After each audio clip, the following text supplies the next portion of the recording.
মোৰ নাম শ্ৰী জিতুপন ঠেঙাল। যোৱা 22 ডিচেম্বৰ 2025 তাৰিখে কাৰ্বি আংলং জিলাৰ খেৰণিত সংঘটিত হোৱা অবাঞ্ছিত ঘটনাৰ প্ৰেক্ষাপটত আমি কাৰ্বি আংলং জিলাৰ বসবাস কৰি থকা ঠেঙাল কছাৰী জাতীয় সংগঠনৰ কাৰ্বি আংলং জিলা সমিতিৰ নেতৃবৰ্গই নিজৰ অভিমত ব্যক্ত কৰাৰ বাবে আজি এই প্ৰেছ মিটটো আমি আয়োজন কৰিছোঁ। ঘটনাটোৰ গভীৰতাত সোমালে দেখা যায় যে ঘটনাটোৰ লগত খিলঞ্জীয়া ভূমিপুত্ৰৰ অস্তিত্ব ৰক্ষাৰ বিষয়টো অন্তৰ্নিহিত হৈ আছে। গতিকে ভূমিপুত্ৰ হিচাপে আমি ঠেঙাল কছাৰী সংগঠনৰ নেতৃবৰ্গই খিলঞ্জীয়া কাৰ্বি ভূমিপুত্ৰৰ যি অস্তিত্ব সংকটৰ সৃষ্টি হৈছে তাৰ ওপৰত আমি গভীৰ উদ্বেগ বা দুখ প্ৰকাশ কৰোঁ।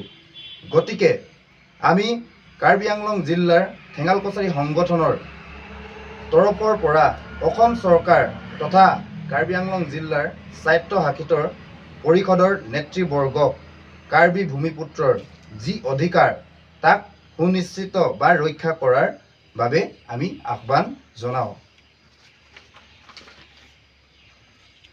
বৰ্তমান পৰিস্থিতিত খিলঞ্জীয়া ভূমিপুত্ৰই একমুখে বা একগোট হৈ থিয় হোৱাৰ সময় সমাগত হৈছে। গতিকে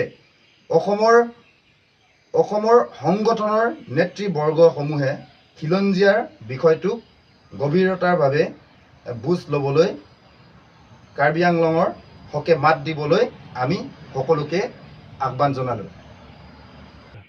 ইতিমধ্যে আপোনালোকে হয়তো গম পালে যে আমি কিহৰ কাৰণে ইয়াত প্ৰেছ মিটৰ ব্যৱস্থা কৰিছোঁ। এতিয়া আমিও বিষয়টো দেখি বা শুনি বহুত অন্তৰত দুখ পাইছোঁ। যিহেতু আমাৰ খিলঞ্জীয়া ভূমিপুত্ৰ যদি এই অৱস্থা হয়, নিজৰ জেগাতেই এতিয়া আমি আলহী নিচিনা অৱস্থাৰ সৃষ্টি হৈছেগৈ। গতিকে এইটো এটা উদ্বেগজনক বিষয়। এতিয়া অকল কাৰ্বি ভূমিপুত্ৰই নহয়, অসমীয়া জাতিটোৰ প্ৰতিয়ে এটা সংকটৰ সৃষ্টি হৈছে, এটা ভাবুকি আহিছে। আপোনালোকে দেখিছে কি ধৰণে অসমীয়া জনগাঁথনিবোৰ সলনি হ'বলৈ ধৰিছে। গতিকে আমি বৰ্তমান চৰকাৰক এটা আহ্বান জনাওঁ যে অসমৰ অন্যান্য জিলাত যি ধৰণে বেদখলমুক্ত কৰিছে চৰকাৰী ভূমি, ঠিক তেনেধৰণে কাৰ্বি আংলং জিলাতো যাতে বেদখলমুক্ত কৰি অবৈধভাৱে দখল কৰা ভূমি বেদখলমুক্ত কৰি যাতে চৰকাৰী ভূমিবোৰ সুৰক্ষিত কৰে আৰু ইয়াৰ ভূমিপুত্ৰৰ যি ভূমি অধিকাৰ তাক যাতে সুনিশ্চিত কৰে, তাৰ বাবে আমি আহ্বান জনাওঁ। ধন্যবাদ।